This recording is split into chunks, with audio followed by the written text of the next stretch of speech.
It was incredible. And I've never, ever seen that before.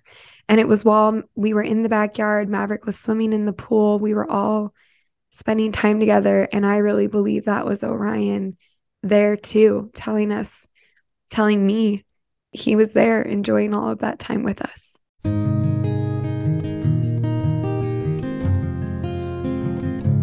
When we grieve the loss of a loved one, we try our best to keep them with us, to hold them close in our hearts, and to tell their stories to others. But can our loved ones reach out to us? Can we open our minds and our hearts to the possibility that they somehow need us as much as we still need them? Can they comfort us in our time of need? Welcome, friends, to the 7th season of Grieve But Still Me. Our purpose is to empower members of our community. Michael Lieben is usually the host of our program, and I'm the producer, but today we're switching places. I am Nancy Jensen. My daughter, Jessica, passed away from complications after having numerous congenital heart defects for over 20 years, and that loss is what has brought me here to be the host of the program. Here with us today is our guest, Whitney Samorano. Whitney is the mom of 2 boys, Orion and Maverick, who were born in 2017. In 2020, when the boys were 2.5, Orion drowned in the middle of the night in his grandmother's pool during a visit. Whitney and her husband eventually divorced, but they remained supportive of each other and are great friends. Whitney developed a podcast, The Selfish Griever, to share her experiences with her grief and to support others. Whitney's passion is to let others know they are not alone or judged in their grief and in the ways they choose to remember their loved one and to keep their memory alive. I'm so happy to have Whitney on our podcast since she and I have actually met in person. Thank you for joining us on Grieve But Still Me, Whitney. Thank you for inviting me. Let's start with you telling us about Orion. Orion is my firstborn twin son, and people used to look at me funny when I would say that, but he was delivered 30 minutes ahead of his brother, so I always felt he solidly held the title of oldest brother. And he was this amazing source of light and joy. And when he was 18 months old, he was diagnosed with autism. But that wasn't him. That wasn't who he was and all that I remember him for. And he was giggly and joyful, and he loved to be picked up and held. And he would walk up to complete strangers and raise his arms up, which is the universal signal for pick me up because he was nonverbal. And then when they would pick him up, he would cling on so tightly. He one time did that to a mom about a week before he passed away. And she looked at me and said, I don't even get this kind of love at my own home from my own kids. And that's who my son was. He was complete love and joy. And I really believe that's what his soul was here to do, to bring that uninhibited kind of love to everybody that he met. Oh, that's so sweet. I can just imagine him doing that. Can you tell us about how Orion passed? It was in June 2020, which was the height of COVID. And the boys were, all of us were going stir crazy being quarantined at home. So I thought it would be a good idea to go visit my mom because she had a pool. And I thought at least I could take the boys swimming twice a day and burn off some energy. So we went in and did that. And Orion loved swimming. Maverick liked swimming too, but Orion was like a duck on water. I mean, he just was drawn to the pool. Every time you opened the gate, he was immediately to the pool. And he did not understand the dangers of the pool. He had no fear. And I was, of course, terrified and had all these precautions in place. We installed child-proof locks on doors, and we had a doggy door, but it had a door that you could close on it. And we had this huge floor-to-ceiling wrought iron gate that blocked off the entire length of the patio from the yard where the pool was. And unfortunately, There just really is no way to guarantee in life that accidents will never happen. And one Right. night when we all went to bed, and I thought Orion was asleep with his brother Maverick, and we had a baby monitor in the room, and my husband was there that weekend, and we were asleep in another bedroom that was also off the patio, and we never heard a thing. We didn't hear any noise in the bedroom. We didn't hear any noise on the patio. We went to bed about an hour after I thought Orion was asleep. And a little before midnight, I heard my mom's dog crying in her crate in another bedroom down the hall. And so I got up to let her out. And when I got to the back door to let her out onto the patio that then passes through to the backyard, I noticed that the lights were on in the boys' bedroom. And I remember thinking, that's weird. I didn't leave it that way. And I couldn't find Orion anywhere. And Maverick was asleep, passed out in the bed, completely unaware of anything going on. And I frantically searched the house. And that's when I realized that when I had opened the door to let the dog out, I didn't need to open the gate to the backyard. And I rushed back out there, but Orion was already at the bottom of the pool. And there was nothing we could do at that point. And so um, the next morning was Father's Day. And we spent the morning calling family and friends to tell them that Orion had died during the night. I'm so sorry. That must have been so hard. Yeah, it was. I wish I could give you a real hug right now. It's all right. We get emotional on our podcast here. I get emotional every day. So, Well, there's nothing wrong with that. Thank you for sharing that very yeah, difficult story with us. Has that made it really difficult for you to go to your mom's house? yeah, it really has. But I was just there recently, and it's a bittersweet feeling because it's the last place he was. I went swimming in the pool with Maverick over the weekend, and it was really a place that Orion loved and that he had so much joy. And Maverick loves to swim. So it's just hard. It's hard to appreciate the memories while also remembering the pain. And then when you try and put the pain aside, you start to wonder, what kind of grieving mom does that make you when you can be laughing and joking and playing with your surviving son in the same pool where your other son died? Well, what we've learned and what I've learned over the years is that you can hold grief and joy at the same time, and that it's okay to feel both. Yeah, That the love, absolutely. that the love for one child, because I have three others, does not get rid of the love that you have for the other. Yeah. So the loss of a child often challenges how a marriage works. Can you tell us about how losing Orion affected your marriage? The loss of Orion first challenged me and who I was. I think about that, the title of your podcast, Bereaved But Still Me. I didn't know who me was anymore. And I realized that I had spent the first 30 years of my life devoting so much of my energy towards trying to be who I thought I was supposed to be, who I thought society expected me to be, who was the right kind of me. And after Orion died, I didn't have anything left to put towards that. It took all my mental energy and focus just to make it through each day. And so about little over a year after Orion died, I just realized I didn't have anything in me to keep putting towards pretending that I was happy in my marriage. I didn't really think that his dad was happy in our marriage.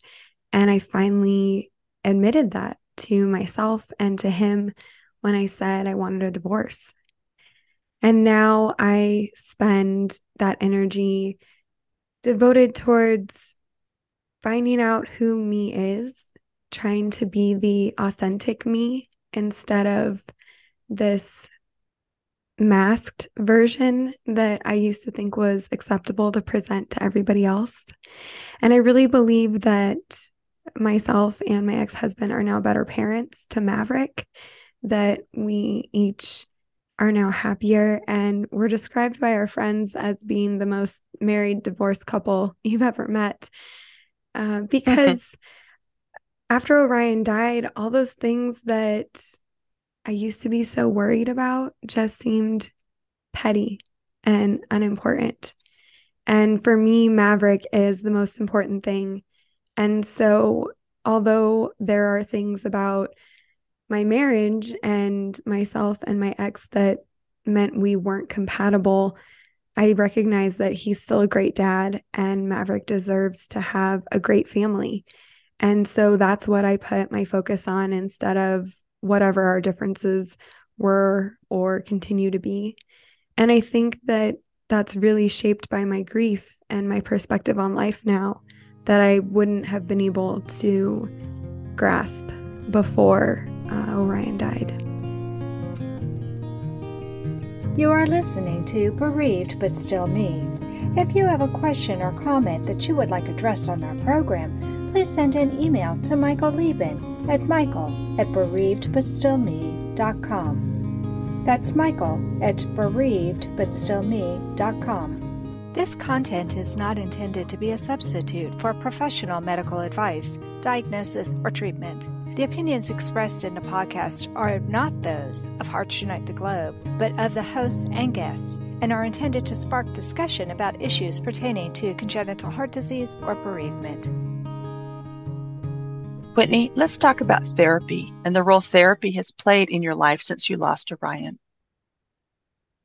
Well, I didn't have any prior experience with therapy before Orion's death. In fact, I would describe my family and my childhood as just get a stiff upper lip. You're fine. Get over it. So when I realized that I was not fine and I needed to find somebody who could help me, I struggled with finding the right services. I didn't know where to look. I didn't even really know what I was looking for. And I was uninformed, basically. And I ended up initially with a therapist who, in my opinion now, was not qualified to counsel me in my grief. And I think ethically should have declined me as a patient. But I'm sure that there's a whole list of reasons. Maybe she was uninformed, or I found her through my insurance, so maybe she has obligations, through that contract I'm unaware of. But ultimately, it ended up being a very poor fit. And I finally, after I think 4 sessions, realized that I didn't need to keep going back. That just because she had a lot of letters after her name didn't mean that she knew how to help me. And that's probably the first time that I really advocated for myself on my grief journey. Well, I commend you for being able to do that. It took me a while to be able to do that. For my grief, I didn't know what was going on with me. I didn't understand a lot of symptoms that I was having. I didn't understand that it was, normal to not be able to remember my son sometimes, to feel so disassociated, to have anxiety about being alone with my other son, Maverick. I was eventually diagnosed with PTSD.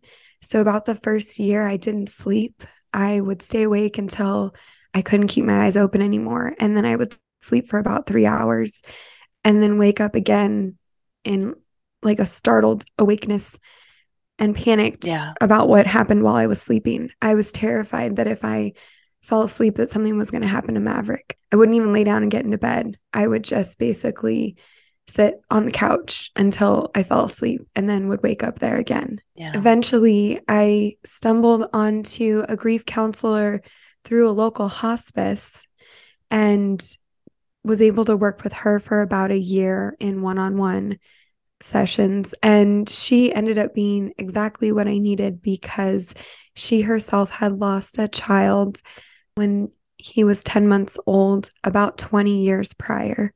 So she was a bereaved mom, but she was definitely much further along in her grief journey. So she was in a place where she was able to have the perspective to help me while still relating to what I was going through and essentially commiserating, I think. And then eventually, after I worked with her for a very long time, I did finally do EMDR therapy, which is a specialty technique involving light and eye movement. And I only had to do those sessions for about four times of the EMDR before my PTSD was greatly improved. And I stopped having the flashbacks, which the flashbacks would start, and then I would be unable to basically control my mind from following through with the whole sequence of events. So it would start that I'd close my eyes and see Orion at the bottom of the pool, and I wouldn't be able to turn it off. I would go through the whole sequence of all the events every time. And I learned later on that your body doesn't understand time. It's just responding to whatever your mind is going through. So for me, until I did the EMDR therapy, my body was physically reliving Orion's death every single day. And it was just wreaking havoc on my whole system in ways that I didn't understand and couldn't control. And so it was really alarming for me.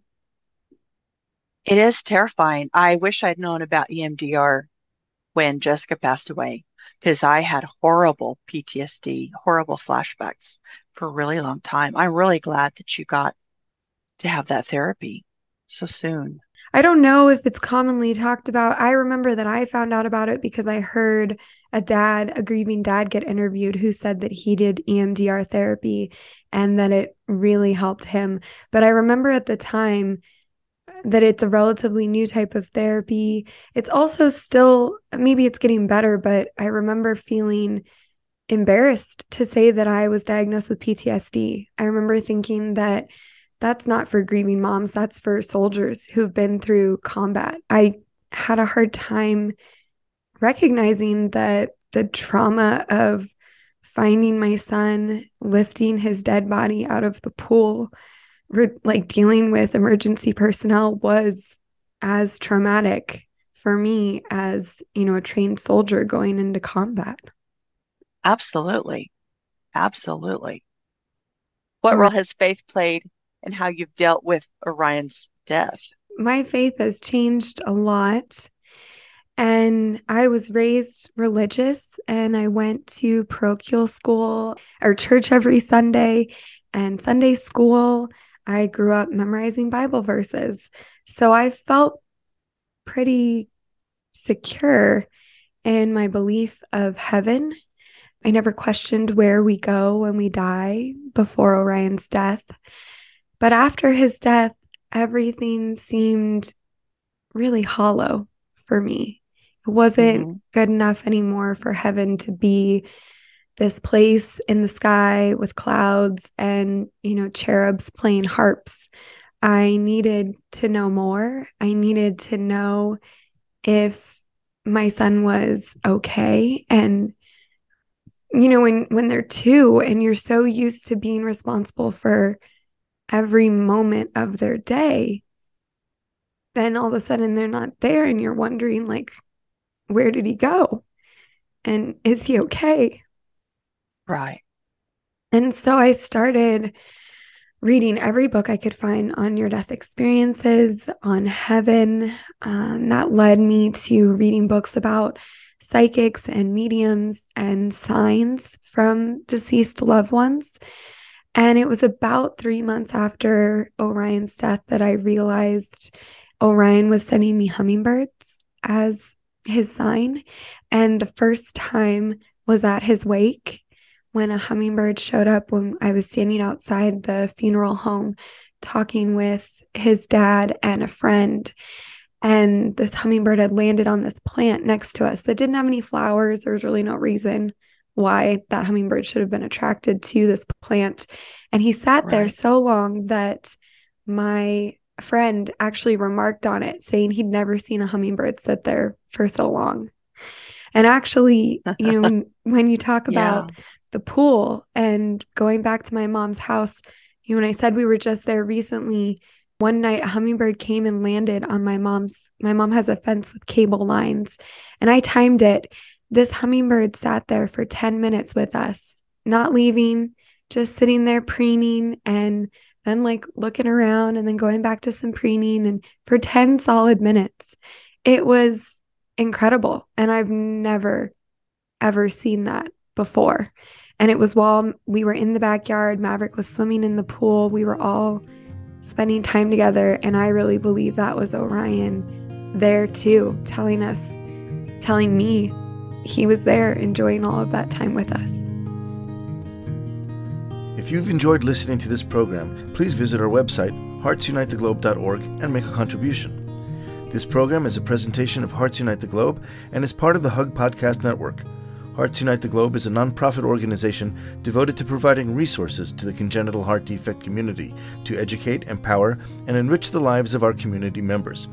If you would like access to free resources pertaining to the CHD community, please visit our website at congenitalheartdefects.com for information about CHD, hospitals that treat CHD survivors, summer camps for CHD families, and much, much more. One of the things that we've learned from doing this podcast for years is a term called post-traumatic growth, which is where someone has traumatic experience, but the person actually grows from the tragedy. Seems as though the trauma of losing Orion, you have found a way to find new meaning in your life. Can you tell me about how you came to the decision to start a podcast? I changed so much after Orion died, in that my spirituality and seeing the signs and meditating and feeling that continued connection became this huge part of my life. And at the same time, I was feeling really lonely. And the friends that I had at the time, when I would share with them about the signs, would tell me that those weren't real, that it was the devil sending me signs, cautioning me against idolizing my son above God. And it was terrible. It was so deflating. And also, I felt bad for them that they couldn't believe in anything bigger than dogma and religion. And so I started thinking, am I the only one? And can I find anybody else who believes in this stuff? So I started searching for community. And I did find an organization that was specific for grieving parents who were seeking that spiritual connection. And they were doing a conference, and I really desperately wanted to attend. But when I found out about it, they were already sold out of tickets. And I was disappointed, but also this was in March of 2022. And by that point in my life, I had accepted that I believe everything happens for a reason. And I don't say that flippantly, because that statement includes the death of my son. But I believe that had he not died, had I not gone through this experience, I would not be the person that I am today. I wouldn't be the mom that I am today to Maverick. And so I just trusted that there was some reason that I wasn't supposed to be at that conference.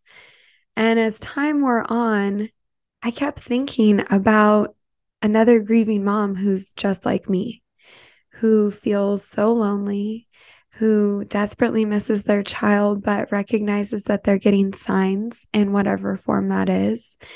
and feels like they don't know anybody else who believes in this stuff, and they feel kind of crazy even admitting it out loud that they do. And I could not stop thinking about this mom. Mm-hmm. And then one day I had this thought of, what if I started a podcast where I talked about the signs that I got, and I found other grieving parents who wanted to talk about the signs that they get and share their story, so that that mom who maybe can't travel to a conference, who couldn't get a ticket, who doesn't want to read all the books that I want to read, can feel that community and not feel like they're alone. And can even do it anonymously if they're not ready to admit to anybody else that they believe in this stuff. They can listen to the podcast in secret and nobody ever has to know. So that's why I started the Selfish Griever podcast. I love the term, the selfish griever. Why is it called the selfish griever? I wanted the title to feel empowering. And that's really at that point in my grief journey where I felt I was, that I didn't care anymore what anybody else thought. I was going to do whatever it was that helped me the most on my grief journey. And I honestly believe that's what everybody who's grieving has to do. If you're going to find a way to move forward, you have to put yourself first in what you need. And so that's the Selfish Griever, because I think everybody should feel safe and empowered to grieve in whatever way best supports them. If that's believing in signs like me, then that's amazing. And if that's not, if that's that, you don't think that there's anything after death because that's what supports you best, that's great too. It's not about telling everybody what they should or shouldn't be doing or believing. It's about accepting everybody on their grief journey wherever they're at. That's awesome. I love, love, love the name of your podcast, because Thank it you. does seem selfish. But then after a while, you realize I can be a better mom. I can be a better wife, better mom to my surviving children. I can be a better wife. I can be a better friend. I can be a better me to give to others if I am being selfish and taking care of myself and my grief. And I think a grief journey is not something you can fake your way through. You can pretend, but you're not actually healing or making any progress if you're just doing what everyone else tells you should be doing, if that's not what you feel like doing or what really resonates with you. I want to take back the word selfish. I don't think it has to be a negative term anymore. And that's why I named it. Somebody told me once that they thought the Selfish Griever was a low vibration title for my podcast and I should change it. And in my opinion, being brave enough to be selfish is the highest vibration you could get. And if everybody was just trying to do that, to worry about what helped them most first, then I think everyone would be able to help everyone else after that even more. Absolutely. So there are quite a few podcasts for the grief community. Can you tell us how to find yours? Yeah, the best way to find my podcast is to go to my website, theselfishgriever.com, because there are so many platforms out there. It is available on, I think, pretty much any platform you can find. And there are embedded players on my website. So if you don't already have a podcast platform that you use, or you're not familiar with how to listen to podcasts, you can just listen to it directly from my website. And you've also been working with a support group, which is actually how I found you, because I got a notification from a group that I didn't even belong to about an event. And that's how I found you. And it was really great to meet you in person. So tell us about the support group. Yes. So Helping Parents Heal is actually the organization that was putting on that conference that I had wanted to make it to and couldn't. And they do a lot of meetings over Zoom and are a great resource. They're actually international now. So that's amazing, but I always preferred in-person meetings. And so I drove to Phoenix, which is about 2 hours from where I live, to get to go to one of their first in-person meetings that they were hosting post-COVID. And it was incredible to be in this room with other grieving parents who were also going through a lot, but who really believed that their children were not gone and were also seeking to continue that connection. And believe it or not, Nancy, they do a large group first with a speaker, and then they did a small group breakout. And there were 4 parents in my small group, including me, and 3 of us were parents of twins who lost one twin. And the groups are randomly assigned. So that was the universe putting me exactly in the group that I needed to be in. And that's the kind of experiences I think that can happen when you meet in person that maybe are a little easier than when you're meeting over Zoom. So after that experience, I thought it would be so nice to get to go to a meeting in my own town and not have to drive 2 hours every time. So I reached out asking about information for the local meetings, and it turned out there were none because the person who had been coordinating them had to stop. So they asked me if I'd be willing to start, and I agreed. And we're a much smaller group, so we just basically do small breakout groups where we get together and talk and share about signs that we receive from our deceased children, or maybe struggles that we've been going through that month. We meet once a month in person, and I really enjoy it, and I'm looking forward to it growing more. I went this last time, and it was really wonderful to meet the others and spend time with you. I hope it continues to grow as well. Yeah, thank you. This concludes this episode of Bereaved But Still Me. I want to thank Whitney Samorano for sharing her experience and wisdom with us. Thanks, Whitney. Thank you. Please join us at the beginning of the month for a brand new podcast. We'll talk to you soon, and until then, remember, moving forward is not moving away. Thank you for joining us. We hope you have felt supported in your grief journey. Bereaved But Still Me is a monthly podcast, and a new episode is released on the first Thursday of each month. You can hear our podcast anywhere you normally listen to podcasts at any time. Join us again next month for a brand new episode of Bereaved But Still Me.